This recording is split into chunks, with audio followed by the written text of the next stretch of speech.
대담한 대담 시작하겠습니다. 오늘은 엑스게이트 그 이슈로 좀 시작을 해볼까 하는데요. 여러분 기억하시는지 모르겠지만 13일이었습니다. 이때 투자주의 종목으로 지정됐습니다. 오늘도 52주 신고가 기록하면서 VI 발동이 됐는데 이러면 투자 경고 종목으로 될 가능성도 있어서요. 조호진 타큐 뉴스 대표 함께 알아보도록 하겠습니다. 대표님 어서 오십시오. 예, 안녕하세요. 네, 반갑습니다. 지난주 중에 이제 핫 이슈 하나가 그 양자 컴퓨터 관련된 이슈였고 그러면서 관련 종목들이 아주 그냥 드라마틱하게 오르는 흐름들 우리가 목격을 했습니다. 어떻게 보셨습니까? 예.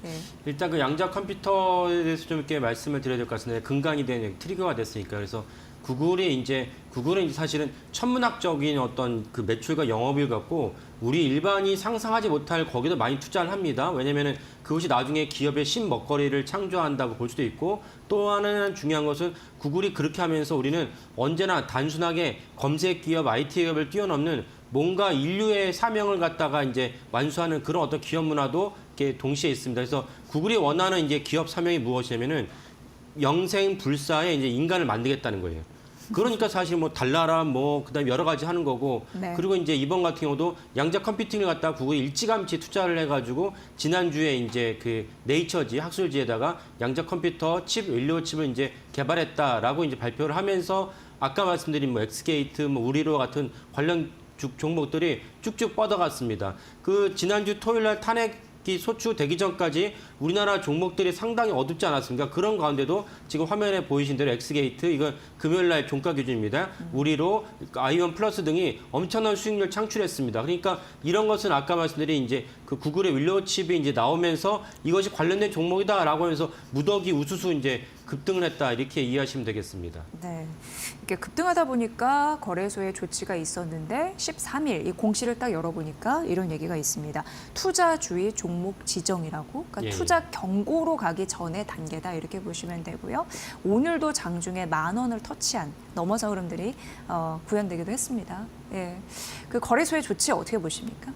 그러니까 거래소는 언제나 이렇게 그 뭔가 급등한 종목이 있을 때 거기에 대해서 이제 이런 최소한의 어떤 거래소가 할 수 있는 조치가 이런 그 이제 기계적으로 어떤 종목이 일정 기간에 일정 이상 뛰어오르면 이제 투자 경고, 투자 유의 등에 대해서 그 지정을 하면 그걸 이제 공시를 하게 됐습니다. 이게 공시를 하는데 이런 거래소의 조치들이 사실은 좀 미흡한 점이 많다. 그러니까 꼭 이번에 양자 컴퓨팅 외에도 사실 2,700개 상장사가 있는데 2,700개 상장사를 갖다가 거래소가 관할을 하는데 그 관할하는 거래소의 조치가 미흡한 경우가 많다라고 이제 볼 수가 있습니다. 네, 투자자 같은 경우에는 저런 공시 열어보면 뭔가 많이 급등했나 보네. 갑자기 없는 소리일 수도 있고 뭔가 근본적인 이유가 게재가 되어 있지 않다 보니까 좀 물음표가 생기기 마련이거든요. 예, 네. 그렇습니다. 그러니까 사실은 거래소가 어떤 종목을 투자 유의 종목, 투자 경고 종목 내놨을 때 그게 오히려 이런 종목이 있구나. 우리나라의 어떤 아직까지 안 좋은 어떤 시장 풍조상 그러면 뭔지 모르지만 이게 왜 오른지 모르지만 이게 조만간 또 오를 가능성이 있다. 그래가지고 뛰어들게 되는 그런 어떤 효과가 있기 때문에 사실 이런 식으로 거래소가 조치를 취하는 것은 바람직하지 않다. 그러면 이제 어떻게 하는 걸 좋냐라고 이제 우리가 생각을 해야 되는데 사실은 이런 경우 같은 경우도 만약에 거래소 엑스게이트에 야 너네가 이번에 왜 올랐는지라고 물어볼 수가 있어요. 그다음에 더 좋은 거면 이렇게 거래소 1차적으로 야 니네가 급등을 했는데 급등한 사유를 밝혀라. 이것은 사실은 그것도 적합하지 않아요. 더 어떻게 해야 되냐면 이번 같은 경우는 거래소 엑스게이트에 야 이번에 구글 윌로우 칩 때문에 관련된 종목들이 많이 올랐어. 엑스게이트 너네도 올랐는데 너네 엑스게이트가 구글 윌로우 칩과 무슨 관련이 있니? 이렇게 물어봐야 돼요. 그렇게 물어보지 않으면은 아까 말씀드린 대로 대부분 거래소 한 발 더 나가서 투자 유의 종목, 투자 경고 종목은 기계적으로 할 수 있는 거고 한 발 더 나간 게 야 니네 급등했는데 급등 사유를 밝혀라. 그럼 대다수 종목들이 우리 급등 사유 없어. 왜 오른지 몰라. 이렇게 끝나요. 그러면 이제 이 급등하는 종목들이 어디선가 모르게 시장의 풍문이 막 돌거든요. 카카오톡으로 여러 루머로 돌면서 오르는데 거래소에서 왜 오른지라고 물어보면은 해당 종목들은 왜 오른지 모른다라고 발표를 하면서 그 풍문을 만든 세력들은 야 여전히 우리가 제시한 그 풍문이 근거가 있는 거야. 이렇게 하면서 주가를 더 급등을 시켜요. 그러니까 제가 무슨 말씀을 드리냐면 그렇게 묻지 말고 이번 같은 경우도 이 엑스게이트 너네가 윌로우 칩이랑 관계돼 있는 거야? 윌로우 칩에 양자 칩에 뭐 관련이 돼 있어라.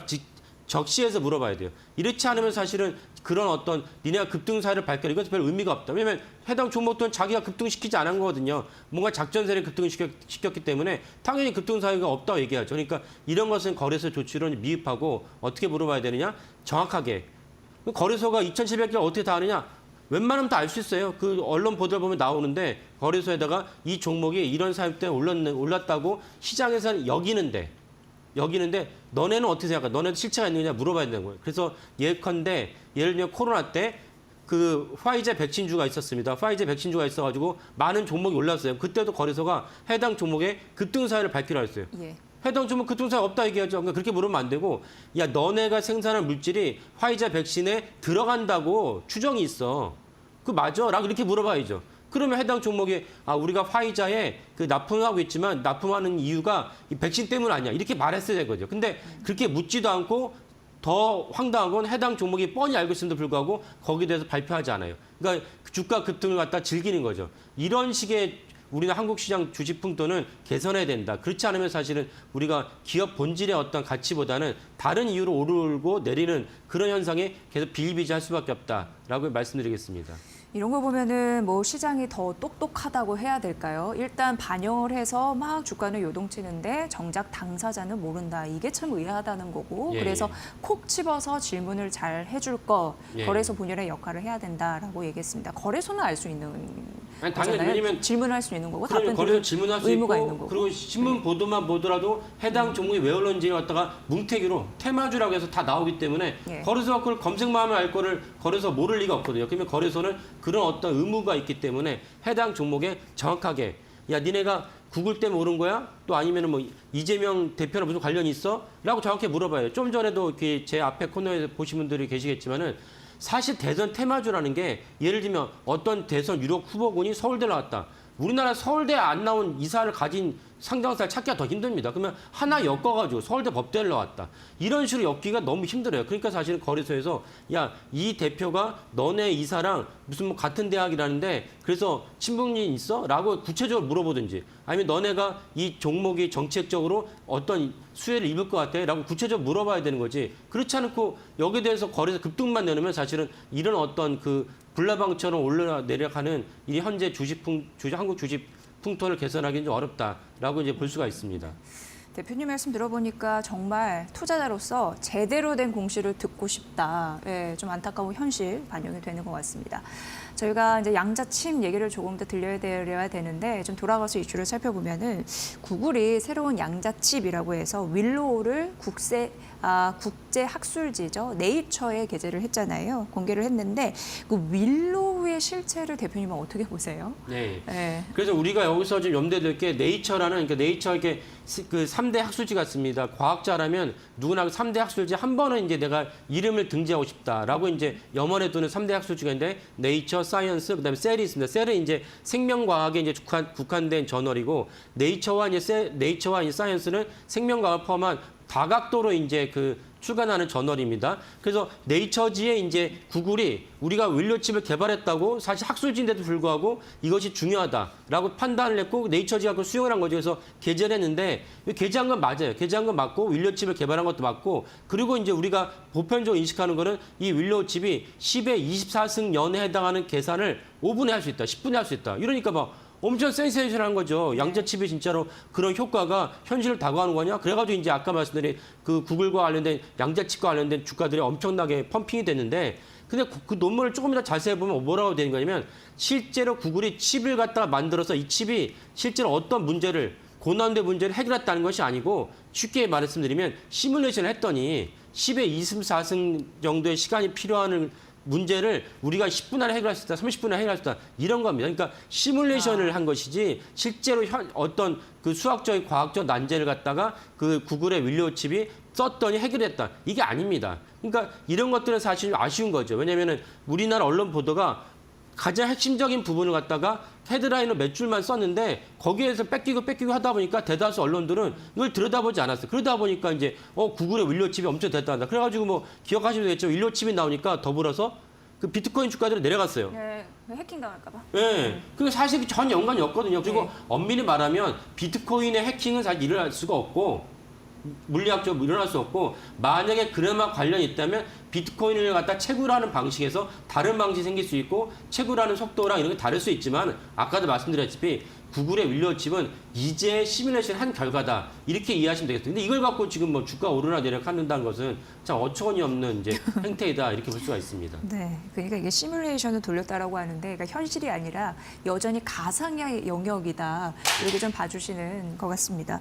이게 어떻게 보면 좀 부풀려진 감은 있어요. 예, 예. 네, 투자 심리가 그쪽으로 쏠리는 데는 이런 부분이 이제 작용했는데 대표님 보시기엔 어떠신지요? 현재 양자 컴퓨팅의 현 주소 아직 이제 새싹 수준인 건가요? 예, 예. 그래서 제가 한 2달 전쯤에 이제 그 제 실험실 후배가 양자 컴퓨팅에 이제 세계에 석학이 돼가지고 오랜만에 만났어요. 후배가요? 예, 그래서 만나서 이제 예. 이런저런 얘기를 물어봤죠. 그랬더니 그 후배가 정확하게 제가 궁금한 거를 갖다 해결해 줬는데 본인이 양자 컴퓨팅의 대가이지만 사실 현재 양자 컴퓨팅이 설령 현실화 될지라도 풀 수 있는 문제는 무엇이냐? 소인수 분해라고 해서 제가 뭐 기계 시간이 짧아서 제가 자세히 설명이 없지만은 그 암호화를 갖다 하는데 근간이 되는 데서는 풀 수가 있지만 나머지는 사실은 뭐 풀 어떤 여지가 없다라고 분명히 얘기를 했어요.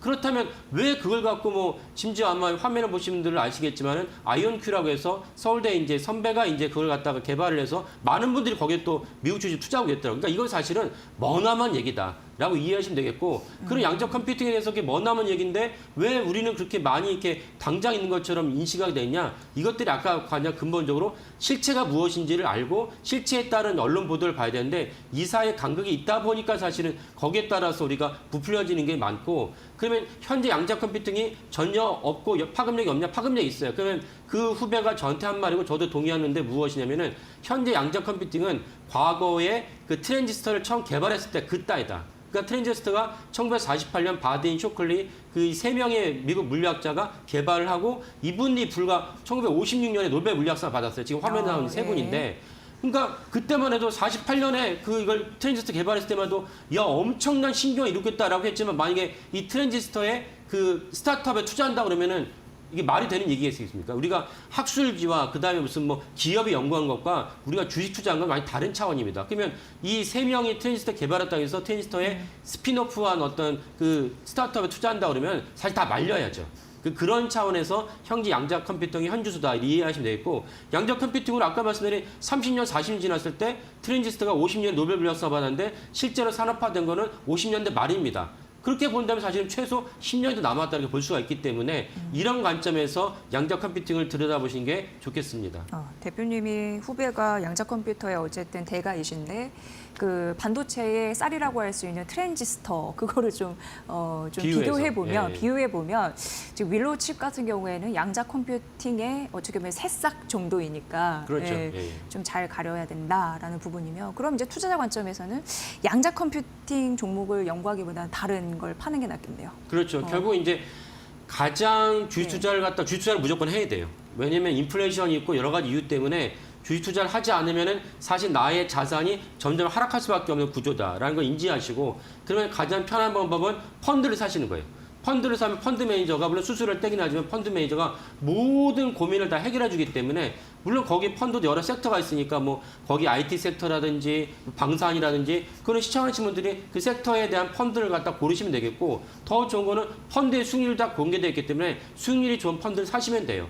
근데 그게 아니라 직접 투자하겠다 그러면은 연구를 하셔야 되는데 양자 컴퓨팅, 그다음 대선 테마주 이런 거는 논외로 치시고 왜냐면 우리가 생각할 수 있는 범위가 한정돼 있기 때문에 논의로 치시고 가장 유력한 거 예를 들면 엔비디아라든지 SK하이닉스라든지 이런 어떤 동향을 살펴보시는 게 더 중요하고 그것이 사실은 이제 주식 투자에 있어서 그 성공할 수 있는 지름길이다. 그리고 조만간 이제 배당이 찾아오기 때문에 배당 기일에 맞춰가지고 지금 한국 주식시장이 무너졌잖아요. 네. 무너지면서 배당 종목도 많이 무너졌어요. 그러면 그런 종목들을 투자하시면은 사실 배당에서 얻어온 그 배당금 갖고 재투자만 한다고 하면은 사실 1년의 수익률이 연간 수익률을 치면은 뭐 10% 넘게 수익을 낼 수 있는 배당 종목도 많이 있습니다. 그렇게 안전하게 투자하시는 게 사실은 현명하고 좋은 방법이다라고 말씀드리겠습니다. 네, 대표님 말씀해 주셨지만 양자 컴퓨터가 14년이 걸려서 풀 수 있는 문제를 5분 만에 풀 수 있다라는 부분 때문에 그 비트코인 위험 요인이다라고 했지만 많은 이들이 어떻게 보면 가능성에 선을 그었잖아요. 예, 예. 솔깃했지만 이런 얘기를 한 이유가 있네요. 예, 예. 참고 참고해 보시면 될 것 같고 두 번째 이슈 좀 넘어가 보도록 하겠습니다. 방산주의 대표가 뭐겠습니까? 하나 시스템인데 이슈가 하나 있었습니다. 방위사업청과 이 계약을 체결했다라고 하는데 이 이슈를 특히나 좀 꼽아주셨거든요. 일단 어떤 사업 계약을 체결한 건지 그거부터 좀 설명을 좀 부탁드릴게요. 예. 하나 시스템이 이제 하나 그룹에서 있는 게 그 방산 기업 중에 하나인데요. 하나 시스템 말 그대로 회사 사면 시스템 있지 않습니까? 그래서 무슨 뭐 이렇게 실제로 무기를 만들기보다는 무기에 필요한 두뇌를 만든다 이렇게 이해하시면 됩니다. 그래서 예를 들면은 이번에 수주도 뭐냐면 KDX2의 성능 개량 사업을 하나 시스템이 수주했다는 것인데 KDX2가 있으니까 그러면 KDX1이 뭐냐라고 보면은 KDX2를 갖다가 더 이해할 수 있는데 그 KDX2가 이제 한국형 구축함 요거를 인식하면 되는 거죠. 맞습니다. 예, 예. 그래서 원투를. KDX1은 한국형 구축함 중에서 예를 들면 광개토 대항왕 네. 함을 갖다가 이제 이건 노후화됐으니까 노후화된 선박을 갖다가 일종의 건물을 지면 리모델링 했다. 리모델링 할 때도 사실은 유력한 건설사를 불러서 보다 아름답고 보다 세련되게 리모델링 할 것이냐 아니면 형식으로만 리모델링 할 것이냐 다르지 않습니까? 그러니까 하나 시스템이 KDX1을 리모델링을 했는데 그래서 광개토 대왕함을 갖다가 성능을 갖다 개량시켰어요. 그러니까 국방부에서도 이거 잘했으니까 KDX2도 같이 하자 그래가지고 하나 시스템에다가 해당 사업을 발주를 갖다 했다고 지난주 금요일에 했습니다. 그래서 하나 시스템은 목요일도 정부의 중요한 사업을 하나 수주를 했고 금요일도 정부의 중요한 사업을 하나 수주했습니다. 그러니까 이틀 연속 중요한 사업을 수주하면서 전년 동기 대비 매출이 거의 10% 육박하는 매출을 기록했습니다. 그래서 제가 이게 말씀드리는 이유는 무엇이냐면 우리가 이제 조만간 이제 탄핵이 이제 어느 정도 일단락되면서 우리가 이제 그 과거에 했던 일은 이제 잊어먹을 수 있는 환경이 되겠지만 어쨌건 지난 2주 정도 탄핵 때문에 그 계엄 때문에 한국 주식이 망가졌어요. 주식시장은 망가졌으면서 동시에 또 어디가 망가졌냐? 방산 분야가 많이 망가졌거든요. 그러니까 거기에 따라서 같이 망가졌지만 해당 종목들은 해당 기업들은 아니 지금 보시는 셀러맨도 계시겠지만 내가 탄핵 때과 계엄 때문에 머리가 시끄러운 건 있지만은 그렇다고 회사 일을 안 하지 않지 않습니까? 그러니까 하나 시스템으로 일단 방산주들은 역시 동일하게 뭔가가 좀 안 좋고 뭔가 손에 잡히지 않고 집중되지 않고 산만한 건 사실이지만 그러나 본질적인 그 방산 분야의 어떤 그 모멘텀은 방산 분야의 매출은 그대로 살아있다라고 이제 말씀드리겠습니다. 네. 조금 더 보완해서 설명드리면 그 13일 방위 사업청과 맺은 그 계약이 규모가 한 1,971억 원 수준으로 작년 매출에서 차지하는 비율이 8%. 이거 정말 가볍게 볼 건 아닙니다. 굉장히 좀 잘한 성과인데 어찌 됐건 최근 한화 그쪽 그룹과 이제 더불어서 이 방산 관련주가 굉장히 풀이 죽은 흐름들이 있었거든요. 어찌됐건 대통령 탄핵안이 가결이 되고 나서 이제 헌법재판소 심판대에 올려져 있는 상황인데 모든 시선이 그쪽으로 쏠려 있단 말이죠. 그렇죠. 그럼에도 불구하고 본질은 훼손되지 않았다라는 데 한 표를 던지시는 거잖아요. 예, 그렇습니다. 예. 그래서 사실은 이제 물론 이제 이해되는 측면에서 왜냐하면 방산 분야라는 게 사실 수주를 할까 우리가 보통 염두에 두는 거는 국내 방산은 별로 이렇게 중요하게 여기지 않습니다. 우리가 염두에 두고 한국 방산이 사실 작년 하반기부터 그 올해까지 쭉쭉 성장했던 이유는 무엇이냐면은 결국은 해외에서 수주를 할 텐데 해외 수주를 하려면 사실은 윤석열 대통령부터 정상이 한국의 정상이 없으면 사실은 누가 나가서 해외 정상을 만나며 그 정상을 설득할 것인가. 이 방산 산업의 특성상 우리가 이 매출이 이 회사가 너무 좋으니까 내가 이 회사 제품을 구매하겠어. 이렇게는 결정이 안 되고 국가와 국가 간에 우리가 이 제품이 있으니까 너네가 이 제품을 써줬으면 좋겠다. 우리가 쓸 텐데 어떤 유익이 있느냐? 우리가 기술 이전을 해주겠다. 우리가 그 재정적으로 좀 지원해주겠다. 이런 것들이 추가적으로 붙어야 되는 건 맞습니다. 그러니까 사실은 대통령의 어떤 계엄과 탄핵으로 말미암아서 방산 분야가 같이 떨어진 건 맞는데 이게 언제까지 대통령의 탄압과 이제 그 무정부 상태가 지속되겠냐? 그건 아니죠. 그러니까 그럼에도 불구하고 그렇다면 이것이 오히려 길면은 박근혜 탄핵 시절로 복귀를 해본다면 이 시기가 비슷합니다. 그래서 12월 달에 국회에서 탄핵 소추가 나오고 그 다음에 해를 넘겨서 그 헌재에서 이제 탄핵을 인용을 하면서 박근혜 대통령이 탄핵으로 파면이 됐죠. 그러면 대통령 선거 언제 있었냐? 5월 10일에 있었습니다. 그러니까 이런 라이프 타임 스케줄을 본다면 빠르면 내년 5월 아니면 이제 아직 헌재가 그때 헌재와는 다릅니다. 그래서 만약 헌재에서 뭔가 마찰이 빚어진다면은 한 달 정도 늦어질 수 있다면은 6월이나 7월에 우리가 투표를 할 수 있어요. 그러니까 짧게는 이제 나머지 6개월, 길게는 한 8개월 정도의 시간을 보고 방산산업 미래 투자하신다면 그마에 상응하는 수익을 거둘 수 있다라고 이제 보시는 게 좋겠습니다. 네, 그럼 대표님,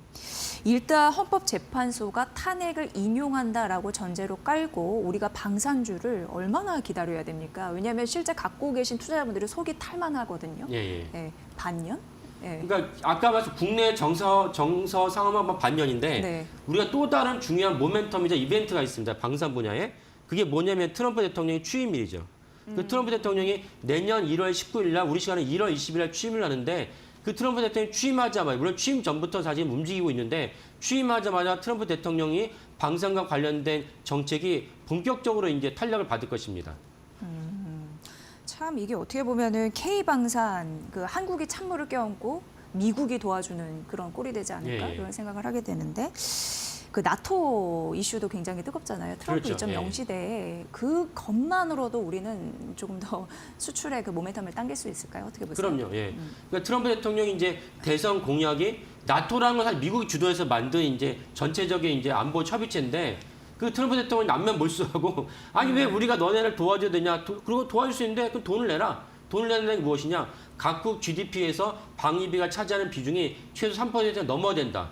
라고 얘기를 했어요. 그러니까 3% 이상 안 넘은 국가는 우리가 도와주기 힘들어라고 이제 명시적으로 얘기했기 때문에 트럼프 대통령이 취임하면서 각국별로 3% 미만인 그 해당 국가들은 의무적으로 3% 이상 올릴 거예요. 3% 이상 올린다는 것은 결국 필요한 탱크를 사고 필요한 전투기를 도입을 하고 필요한 탄약을 갖다가 채워야 되는데 네. 그렇게 봤을 때 우리나라 방산기업에서는 엄청난 수혜가 예상된다라고 볼 수가 있습니다. 그래서 우리가 3% 미만인 국가들이 많냐? 되게 많습니다. 그 해당 국가들이 차지하는 비중과 액수가 엄청나게 많죠. 그런 관점에서 사실은 이번에 탄핵과 개혁을 말미암아서 방위산업체 주가들이 내려가서 너무 아쉽지만 트럼프란 이슈를 생각해본다면 사실은 큰 이벤트가 아주 남아있다라고 볼 수가 있습니다. 네.